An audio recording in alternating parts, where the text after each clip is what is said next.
Takže čauko lidičky, tady Xibis, vítám vás u dalšího videa ze hry Conflict of Nations World War 3. No a dneska, jak můžete vidět, tak jsem opět za Itálii a bojuju tady proti Rakousku. No, každopádně zabral jsem tady tyhle německé provincie, které mělo Rakousko, ale oni mi jedním útokem prostě rozbili všechny jednotky, které jsem tady měl a já jsem chtěl zaútočit tady, a protože tady měli jenom tady ten cípek, Venice, ale oni mi to prostě všechno zničili. Takže můj plán vycházel, už nevychází. No, každopádně ještě není co ztratit.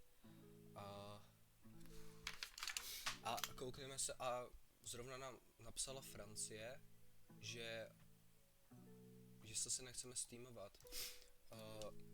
Tak já jí napíšu, že OK, odkud jsi. Tak. Kouknu se, jestli není koalice. Není, je jenom jedna, ale právě, že jsem zjistil, že tady Alžírsko mi vyhlásilo válku, což jako asi to nebude zas takový problém, ale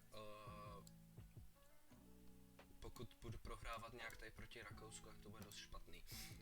Zatím tady nechávám, jsem tady nenechal mobilizovat, prostě dám tady všude mobilizovat jednotky, a jakmile se mobilizují, tak pošlu to na Rakousko. Opět. Tady už se mobilizují, tady taky. Tak. A já vám další info dám, až se něco zase stane, třeba zítra. Mám to teďka moc, nestíhám nějak školu a tak. A natáčet pro vás videa, takže jo. Pokud se ti video líbilo, zanech like, odběr a čus.